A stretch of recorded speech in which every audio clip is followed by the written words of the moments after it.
Oh man, my teenager is making bad choices, stupid choices, actually. When are they going to learn? I've tried giving my teen advice, but all they do is roll their eyes and look the other way. It's like I'm talking to a wall, mistake after mistake. One of these days, their mistake's going to be really bad, and that terrifies me. How can I get my teenager to listen to me? Hello, my name is Kristina Campos. I'm founder of The Impactful Parent, and every week I give you parenting videos that are going to help you in your parenting journey. If you have a particular topic or parenting question about your school age child that you would like for me to address, please submit it at theimpactfulparent@gmail.com or by messaging me on social media, and all submissions are kept anonymous. Now, most parents are bracing themselves for those teenage years. Those years when you expect rebellion and bad choices. But let me tell you a little unknown secret. Your child doesn't have to rebel. No. Adolescent years are about making discoveries and finding your way and learning about the world in their new experiences. Your child actually doesn't want to rebel against you, but they do want to say in their own life. They want the power to make their own choices. And if you don't allow your child to make their own choices, this is when rebellion rears its ugly head. As children grow older, the exchange of power shifts from parent to child, and the parent will eventually lose total control. Influence is the only thing that remains after the child is old enough to rebel and take care of themselves. Yep, I said it. Parents cannot force their children to do anything that they don't want to do after a certain age. Parents will lose control. Now, the mom or the dad, they may try and make the child's life so miserable that the only desirable choice for the adolescent is to comply. However, in the end, it's still the child's choice to comply. So, if influence is the parent's best playing card to having a say in their teenager's life and help them make better decisions, how can parents create the most influence? And this is the golden question. Today, I will tell you how to create that most influence when talking to your child. And stick around to the end because this episode is a must see for any parent with a school age child. So let's get started. The other day, I was scrolling through my Instagram and I stopped on a video of one of my favorite relationship coaches, Mathew Hussey. Mathew helps women get the guy by coaching females in relationship advice. Now, in this episode, Mathew teaches 7 powerful people skills to make you stand out. This episode's a little off the beaten path for Mathew's typical advice. Still, as I watched, I thought to myself, this is exactly what parents need to know to make a bigger influence on their teenagers. This is the essence of how to get a teenager to listen. So, the 7 steps that I'm going to be teaching today are not my own. They are Mathew Hussey's 7 steps. But I'm going to translate his advice into the parenting world for you today so that you can make a difference in your household. All right. Mathew Hussey's advice number 1: silence is a virtue. Too often, parents don't listen to their kids. They might think that they are listening to their kids, but they're really listening to respond instead of hearing their child's point of view. It's not easy to truly listen. You must sit in silence and allow the other person to talk, resisting the urge to say your 2 cents until the other person is completely done with their thoughts. Now, most teens don't want to talk to their parents much, but when they do, they have a lot to say. So listen to your teenager. And the only way to do this is to sit in silence. Matthew Hussey's advice number 2: fight the urge to interrupt. This piece of advice goes along with the advice of number 1, right? How can you listen to your child if you interrupt their train of thought and start talking? You can't. You have to let them finish talking before you respond. Before you even open your mouth, let them get their whole story out. All their feelings, all their concerns, all their ideas. Fight the urge to respond until they have paused for 5 seconds.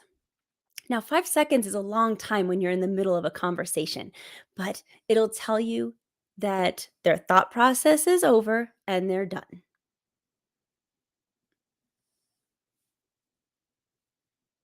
Yeah, that's how long it takes. Now, I'll let you in on another little secret. Even when teens are talking to you, they don't really want your opinion in that moment. Instead, they want to be heard. They want someone to help them, but not make the choices for them. They need someone to tell them that they're going to be okay, that they're on the right track, and that someone cares about what they're doing and what they're going through. Many parents hear their child complaining and immediately want to fix everything. They go into advice mode or say, "When I was your age." But stop. You will only just irritate your child. You'll get your opportunity to speak, but that opportunity does not come until after the child has spilled out all they had to say. So, Matthew Hussey's advice number 3: attack with humility. When it's time for you to speak, parents need to structure their advice to sound like a suggestion and not a command. Teens don't want to be told what to do. They want to make their own choices. So, if you want your child to listen to you, it's best not to come off as aggressive. Instead, ask your teenager, "Would you like to hear my point of view?" Or, "Would you like some advice?" Or, "Can I tell you how this sounds from the outside?" Then, Matthew Hussey recommends that you structure your opinion with these words: "I'm going to lay out my opinion, and you tell me why I'm wrong." I love this suggestion by Matthew because it allows you to express your own feelings and your guidance and still gives the child an opportunity to take your advice or leave it. Also, it even keeps the door open for more conversation and opinions to be discussed. Now the teenager doesn't feel like you're trying to control them. Instead, they feel like you're trying to help. Matthew Hussey's advice number 4: don't be a know it all. This is one of the biggest turnoffs for teenagers and the quickest way to get ignored. Teens will even purposefully ignore your advice to prove you wrong if they perceive you as a know it all. Besides that, parents, you don't need to know all the answers. It's okay to not know what to do and not to be able to give help. In fact, allowing your child to solve their own problems and learn to navigate tricky waters is a good thing. You are there to support them, and that alone is enough. You don't have to fix everything and know all the answers. Matthew Hussey's advice number 5: let your argument wade in before you do. Now, Matthew explains that sometimes when we disagree with what someone says, we immediately jump in and say, "I think this." But the truth is, teens may not want to know what you think. Sometimes our job as parents is to add value to the conversation by presenting our teenagers a different perspective or the other side of the story, but not to put forward our own personal bias. Matthew suggests that one of the things that you can say when you disagree with your teen is, I think there's a couple of things worth considering here. And this line is great because it allows your teenagers to be open to what you're about to say because you haven't made them wrong by telling them these other points of view. This is extremely important. And it brings me to his advice number 6. So, Matthew Hussey's advice number 6 is argue with the argument, not the person. Because if your teenager thinks that you're attacking their ideas, you will immediately be shut out. They will go into fight or flight mode, and now you might as well be the teacher in Charlie Brown's classroom. Wah, wah, wah, wah, wah, wah, wah. Even if you completely disagree with your teen's perspective, you can't come out and tell them that they are wrong. Don't do that. Instead, Matthew suggests that you say something like, here's my issue with that. You have to make that argument your opponent, meanwhile keeping your child as the ally. This means expressing your opposing opinions in the third person sometimes and not directing opposition at your child. So, no wagging fingers or no loud tone or no aggressive words, because the bottom line is that your child can't feel attacked if you want them to listen to you. And then finally, Matthew Hussey's advice number 7. Don't oversell your point. Matthew's last tip is about your victory. If you do all of the 6 steps correctly, your teen's going to actually hear you. They might even start nodding and say, geez, thanks, you're right. When this happens, don't boast. That's going to revert you back to appearing like a know-it-all, and you don't want that, remember? It will also be your natural reaction to reiterate that aha, amazing moment you saw in your teen's eyes, and don't do that. Repeating what your teen has already heard only annoys them. You don't need to repeat yourself. They already heard you. In fact, saying it only once is much more powerful, and it allows teens to let that idea sink into their heads.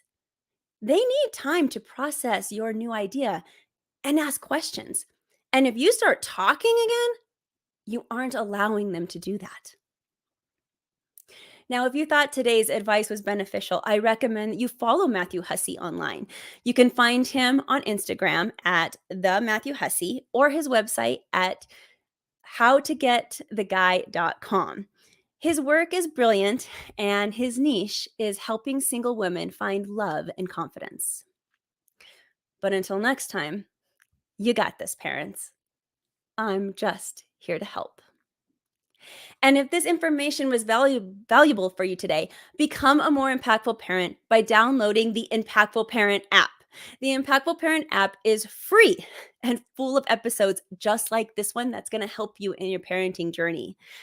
Investing in your family looks like learning the warning signs of certain behaviors so that you could stop bad things before they happen, or discovering new parenting techniques that's going to make your parenting more effective.